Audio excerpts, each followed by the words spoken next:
한 발 더 깊이 있게 뉴스 속으로 시사인이 만드는 정치 라이브 김은지의 뉴스인 11월 4일 방송 시작합니다. 안녕하세요. 저는 시사인 김은지 기자고요. 첫 번째 코너 바로 들어가겠습니다. 쏟아지는 뉴스에 어떻게 반응해야 될지 알려드리는 시간 뉴스 리액션입니다. 나경희 기자 안녕하세요. 네, 안녕하세요. 네, 저희 사전 토크 뭐 있는지 많은 분들이 궁금해하실 것 같은데요. 황금손 김진일 평론가 모셨습니다. 예, 안녕하세요.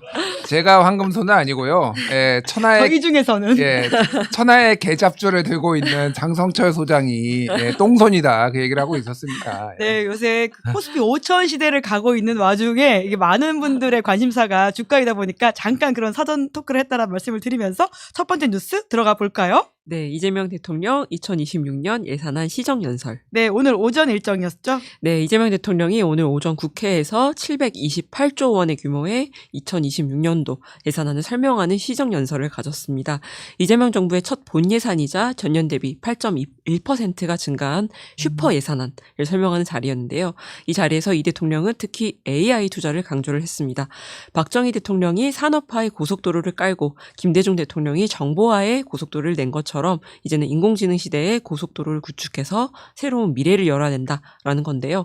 이 대통령은 AI 대전환을 위해서 총 10조 1천억 원을 편성했다고 밝혔습니다. 또 평소 이 대통령이 중점을 뒀던 노동 안전 분야에서도 근로감독관을 2,000명 증원을 하고 일터 지킴이를 신설해서 산재 발생에 적극 대처하겠다고도 밝혔습니다. 한편 국민의힘은 이재명 대통령의 시정연설을 전면 보이콧했는데요. 본회의장에 들어가지 않고 로텐도홀에서 검은 상복을 입고 검은 마스크를 쓰고 자유민주주의라고 적힌 영정을 든 채 시위를 이어갔습니다. 전날 내란 특검팀에서 추경호 전 원내대표에 대한 구속영장을 청구한 것에 대해서 이제 반발하는 규탄 대회를 가진 건데요. 현수막에는 야당을 향한 칼끝은 국민을 향한다 이렇게 적혀 있었고요. 이재명 대통령이 건물에 들어서자 국민의힘 의원들은 범죄자 왔다 범죄자 이렇게 외치기도 했는데 이 대통령은 그 앞에 잠시 멈춰서서 고개를 숙여 인사를 했습니다.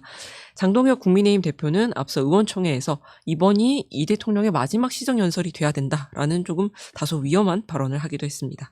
네, 먼저 이재명 대통령 시정연설부터 이야기해 볼까요? 어떻게 좀 보셨습니까?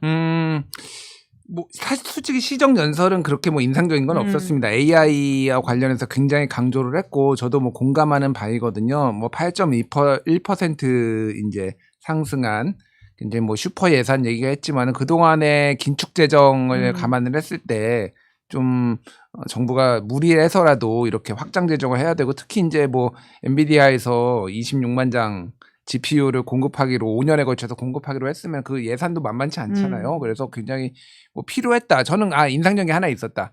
그러니까 박정희, 김대중을 언급하면서 네. 고속도로, 정보화 고속도로라든지 이제 그 고속도로 이제 AI 고속도로를 우리가 박정희가 경부고속도로, 이제 정보화 고속도로, 김대중의 정보화 고속도로 그리고 이제 AI 고속도로 투자를 해야 된다. 그래서 진보와 보수를 좀 두루 감안을 해서 이렇게 얘기를 한 게 좀 눈에 띄고 저는 사실은 그 본회의에서 연설보다 그 사전 환담이 굉장히 좀 눈에 띄었어요. 그러니까 모여서 원래 전통적으로 국회의장실에 모여가지고 각부 요인들이 이제 모여서 여야 대표도 이제 오전에 물론 이제 야당 대표 쪽은 안 왔는데 여기에서 대법원장님을 포함해서 지원해줘서 외교가 성과가 났다라고 하니까 조희대 대법원장이 네 이랬다는 걸 제가 보지는 못하고 기사로 봤는데 조희대는 무슨 생각을 했을까? 이런 게 굉장히 눈에 띄었습니다. 그 보이콧 얘기를 하자면은 윤석열 정부 첫 해 민주당이 보이콧을 했어요.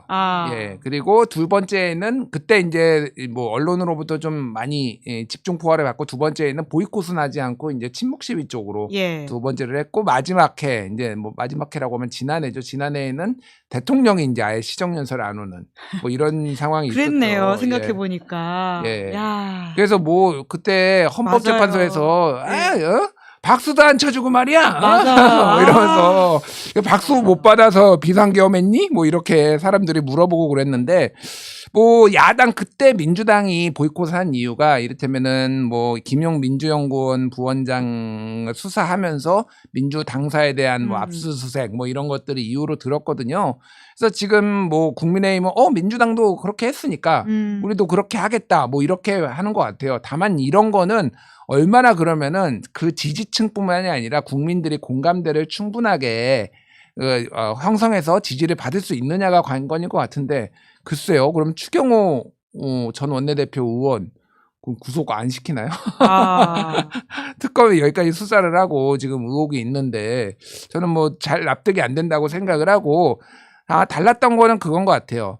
그때 윤석열 대통령은 그때 이제 국회 로텐더홀 앞에서 시위하고 있을 때 민주당 보면서 이렇게 한번 딱 쳐다보고 이렇게 딱 그냥 지나가 버렸어요. 근데 이번에 이재명 대통령은 어쨌든 가가지고 이게 목례를 살짝 하면서 야당을 존중해주는 뭐 이런 모습을 보였습니다.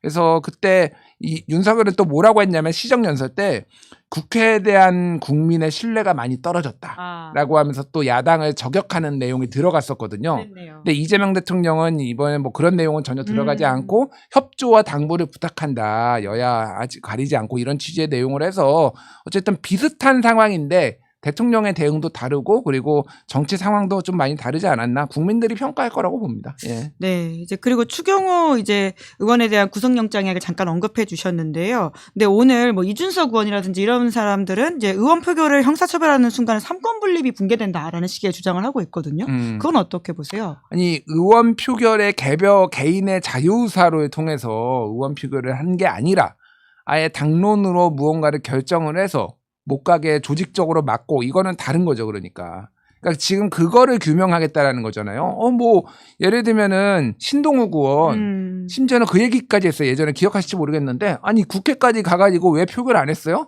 통과될 줄 알았지. 뭐 이런 얘기까지 하고 그랬거든요. 그러니까 그런 거에 대해서는 그냥 개인적으로 비난을 받을 여지가 있는 거고 뭐 장동혁 의원도 이를테면은 뭐 거기 가가지고 그 표결한 다음에는 계엄은 하나님의 뜻이다 뭐 얘기하시는 분도 있고 그건 다 자유예요. 예. 개개인의 헌법 기관이니까. 그런데 조직적으로 당론으로 못 가게 막고 사실상의 압력을 행사하고 정치적 압력을 행사하고 이거는 처벌 대상이죠. 이거는 왜 그런 주장을 하는지 잘 모르겠습니다. 그거를 입증하느냐 못하느냐 그게 관건인 것 같아요. 네. 네. 다음 뉴스 넘어가 볼까요? 네, 김건희 보석 청구. 네, 어떤 내용이죠? 네, 김건희 씨가 어제 서울중앙지법 재판부에 보석을 청구했는데요. 김 씨는 어지럼증과 불안 증세, 기억 장애 증상이 악화되고 있어서 적절한 치료와 방어권 행사를 위해 불구속 재판이 필요하다. 이런 입장을 재판부에 전달한 것으로 알려졌습니다. 아직 김 씨의 보석 신문 기일은 잡히지 않았지만 방금 전 김건희 특검팀에서는 보석 불허 의견서를 제출할 예정이라고 밝혔습니다. 한편 법원은 어제 김건희 씨의 최측근으로 알려진 이종호 전 블랙펄 인베스트먼트 대표가 신청했던 보석을 받아들이지 않았는데요. 앞서 이종호 씨는 지난달 20일에 자신이 특검 수사에 성실히 응했고 해병특검 관련해서는 상황과 많이 다른 부분이 있어서 방어권이 필요하다며 법원에 보석을 청구한 바가 있었습니다. 그리고 김건희 씨 관련 소식을 하나 더 말씀드리면요. 오늘 김 씨의 어머니 최은순 씨와 김 씨의 오빠 김진우 씨가 김건희 특검팀에 동시에 소환이 됐습니다.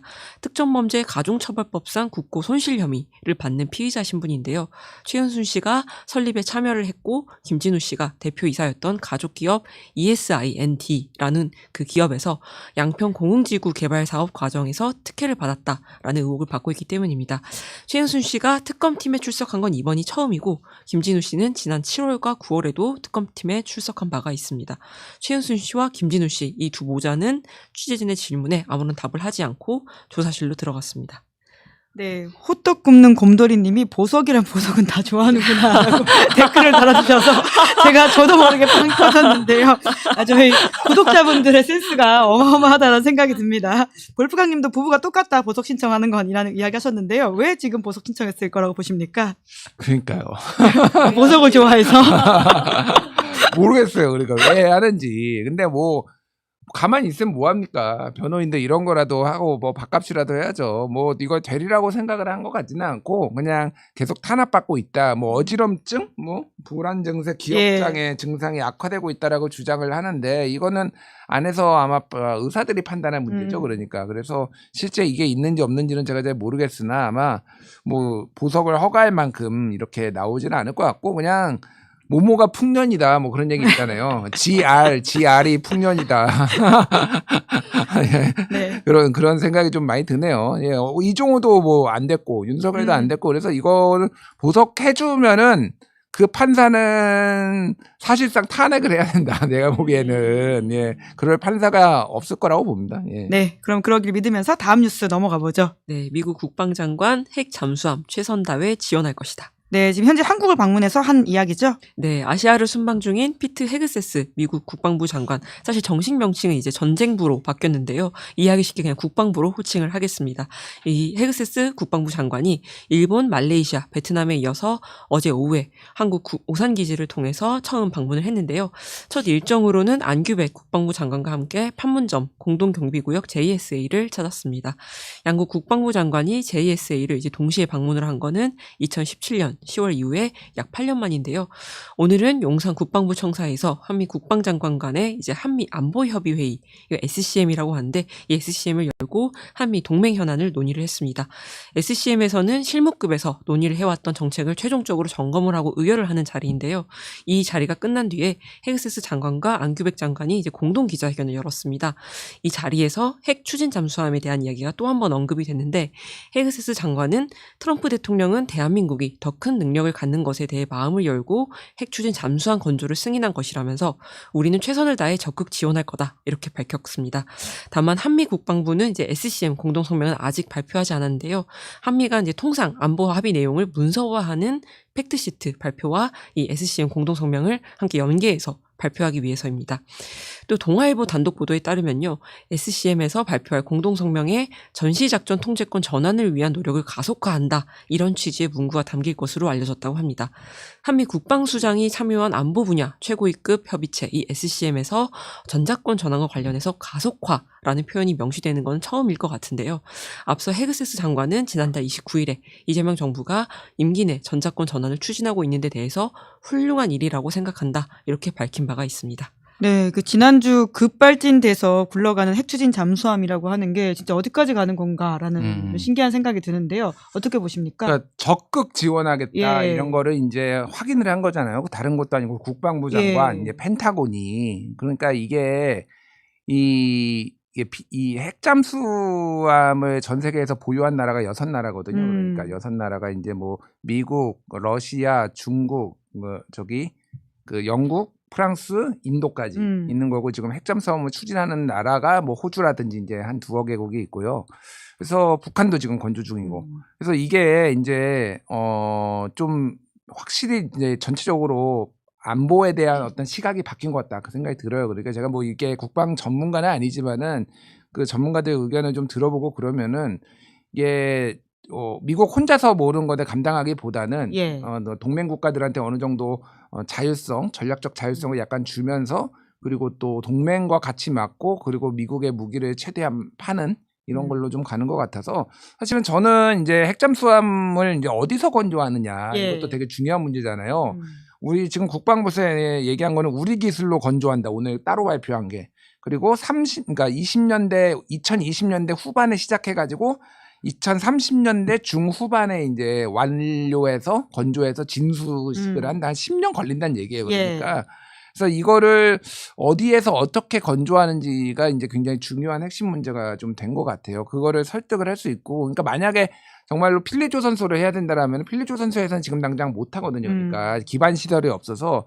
그래서 만약에 그러면은 우리나라에서 먼저 건조를 시작하고 그리고 두 번째 거는 미국 필리조선소에서 지을 테니까 거기에다가 뭐 도크가 됐든 아니면 그 기반 시설을 우리나라에 건조를 하면서 같이 지어가지고 2대, 3대까지 확보를 하는 이런 방식으로 좀 가야 되지 않나 그렇게. 그리고 저는 요즘 현기증이 나는 게 이거는 이게 오늘 또 오후 그러니까 한 2시간 전에 나온 거거든요. 트럼프의 최측근이라고 불리는 사람인데 프레드 플라이츠 미국 우선주의 정책연구소 부소장이 오늘 온라인 세미나에서 한국이 핵무기 원하면 트럼프는 지지할 것이다 이런 얘기를 했어요.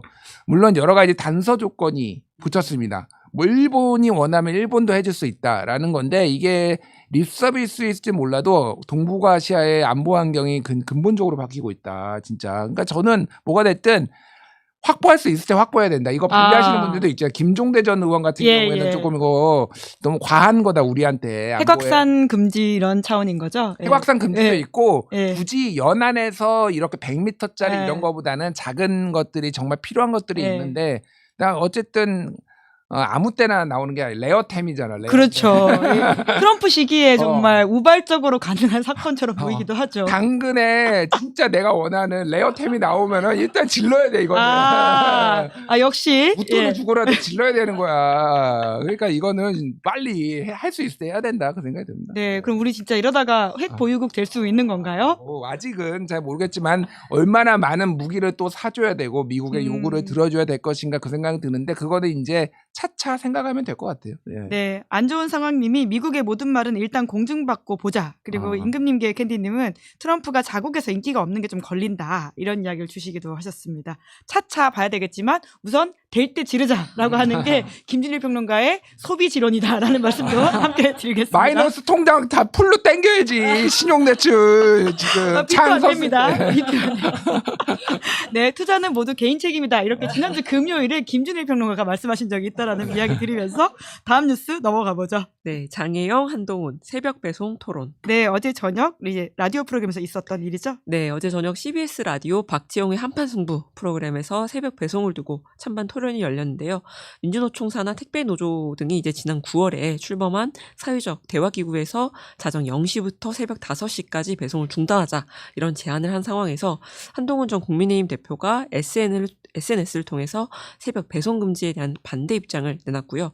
이에 대해서 또 새벽 배송 금지에 찬성하는 장혜영 정의당 전 의원이 공개 토론을 제안하면서 성사됐던 그런 토론 자리였습니다.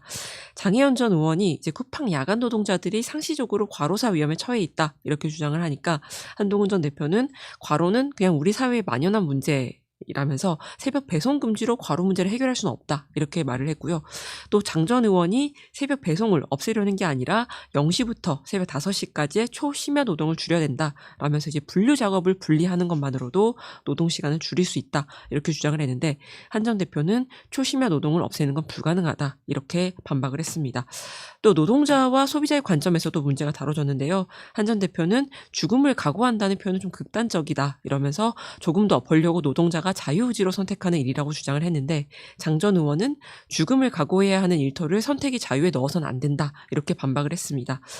소비자 관점에서 두 사람의 입장은 좀 갈렸는데요. 한 전 대표는 새벽 배송이 꼭 필요한 사람도 있다라고 주장을 한 반면에 장 전 의원은 모든 물건을 꼭 새벽 배송으로 받지 않아도 되는 옵션이 필요하다 이렇게 말을 했습니다. 앞으로도 새벽 배송에 대해서 사회적 논의가 좀 다각도로 더 심도 있게 이루어질 필요가 있어 보입니다. 네, 어떻게 보셨습니까? 일단 최근에 있었던 토론 중에 소위 말하는 좌파와 우파, 진보와 보수가 각자의 입장에서 굉장히 선명한 쟁점을 가지고 붙은 거라서 굉장히 흥미롭게 봤어요. 그러니까 요즘은 사실은 누가 보수고 누가 진보고 막 혼돈의 시대잖아요. 그런데 이거는 전통적으로 노동자의 건강권을 좀 더 우선시하는 진보 진영과 좀 소비자의 개인의 선택이나 노동할 권리를 주장하는 보수 진영에 좀 이런 게 붙어서 뭐 계급장 떼고 이렇게 붙은 건 굉장히 재밌게 봤고 그런 것 같아요. 이게 작년에 이게 여론조사가 하나 있었더라고요. 예. 2024년 10월 딱 1년 전입니다. 전국 성인 500명 대상으로 ARS 우리 리서치에서 조사를 했는데 택배 노동자의 과로를 고려할 때 새벽 배송의 필요성이 있는가에 65.8%가 불필요하다. 국민의 그리고 29.1%가 필요하다. 그러니까 불필요하다라고 생각하는 분이 거의 2배가 넘는 거예요. 예. 그러니까 뭐 이렇게 되고 새벽 배송 이용 경험자 300명의 응답인데 실제 경험해 본 사람이 63.2%가 새벽 배송 중단 시 불편하지 않다라고 또 얘기를 한 거예요. 그러니까 사실 이게 새벽 배송이 그때 새벽에 배송해 주니까 그냥 습관적으로 받아보시는 분들도 그렇죠. 있는 거예요. 예. 그러니까 그래서 이게 소위 말해서 공급이 수요를 창조한 이런 성향도 있어요. 그래서 이거를 만약에 할 경우에는 여기까지 이제 원론적인 얘기에 이제 이런 게 창창창 오가갔다라면은 정말로 이거를 제한을 해야 된다라면은 어떻게 소비자의 권한도 침해하지 않으면서 이런 것들을 좀 차근히 이미 그러니까 그거에 익숙한 경로우전성이란 게 있으니까 그런 것들을 또 챙기면서 이렇게 할 수 있을 것인가에 대해서 좀 정교한 논의가 필요하다 그런 생각이 들고 조선일보에 노조? 무슨 예, 비택배 맞아요. 노조인가 그분이 또 썼더라고요. 그러니까 모든 사람이 다 하는 거 아니다. 나는 이 야밤에 일을 하는 게 절대 필요하고 이때 유리한 게 있어가지고 하는 거니까 그런 주장을 하시는 분들의 의견도 좀 들어봐야 될 것 같습니다. 그래서 굉장히 저는 흥미롭게 봤어요. 뭐 이게 누가 옳다 그르다의 문제는 아닌 것 같아요. 예, 네, 예. 김슬기 택배기사 비노조 연합 대표. 맞아요. 시간이 남아서 하나만 더 여쭤보면요. 어제 나왔던 뉴스 중에서 윤석열 씨의 총발언이 굉장히 화제였었는데 그거를 방어하기 위해서 국민의힘에서 그 대변인이 친구들끼리도 이런 말 한다라는 식의 주장을 하지 않았습니까? 김준일 평론가 혹시 친구들끼리 그런 말 한 적 있으십니까? 이진우 대변인. 이진우지. 예. 이준우. 이준우 대변인이 저랑 나이가 동갑일 거예요 아마. 아 그러시군요. 이준우 총 쏴버리고 싶다. 안 돼요. 라고 하면은 예. 이준우가 좋아하겠냐. 글쎄요. 그러니까 이게 상식적으로 얘기를 해요. 대통령의 말 한마디가 얼마나 중요한데. 그러니까 뭐 이거 실제 위협을 받았다라는 거예요. 한동훈 대표가 살해 위협을. 그래서 대피도 하고 뭐 그런 거를 공개를 했잖아. 이게 장난이 아니었다. 제가 보기에는 그런 생각이 들고요. 뭐 윤석열이 그 사람이 그 자리에 있었던 게 얼마나 위험했나 저는 그 생각이 들어요. 자기가 무덤을 팠지만은 결국은 빨리 탄핵이 돼서 다 정권 교체가 돼서 이재명 대통령이 당선이 돼서 에이펙 치르고 한미 관세 협상까지 한 게 얼마나 나라를 위해서 큰 도움이 되었나 자멸을 한 것에 대해서 굉장히 국가적 불행이지만 감사한다 이런 말씀 전하겠습니다. 네, 12월 3일이 다가오고 있다는 생각이 또 덕분에 드네요. 알겠습니다. 두 분 수고 많으셨습니다. 고맙습니다. 예, 네, 감사합니다. 감사합니다. 네, 저는 광고하겠습니다. 비교원이 준비한 최대 128만 원의 혜택 놓치지 마십시오. 인터넷 TV 신규 가입 시에 48만 원, 휴대폰 구입 시에 최대 50만 원, 정수기 렌탈 시 최대 30만 원, 인터넷 가입과 동시에 현재 쓰고 있는 휴대폰에 통신 사면 변경하면 최대 30만 원의 혜택을 돌려드립니다. 인터넷 가입 혜택만 잘 비교해 보십시오. 비교원은 23년 동안 60만 명 누적 가입자에게 983억 원 누적 현금 사은품 지급해 왔는데요. 개인정보 보안도 철저해서 한 건의 보안 사고도 없었다고 합니다. 8억 원 이상의 보증보험을 가입해서 든든하고요. 인터넷, 휴대폰, 정수기 비교는 비교원에서 하십시오. 시사인 유튜브 채널 시청 중이다 이렇게 말씀하고 가입하시면요. 비밀 혜택도 드리고 있다고 하니까 이 혜택 놓치지 마시고요. 자세한 내용은 1670-2571로 상담받으시거나 네이버에서 비교원을 검색하십시오. 자, 11월 4일 뉴스 리액션 여기까지 하고요. 저는 잠시 후에 여의도 박장듯으로 돌아오겠습니다. 기다리시는 동안 구독, 좋아요, 알림 설정 부탁드리겠습니다. 고맙습니다. 아니 왜 아직도 3년간 같은 통신사 인터넷 계속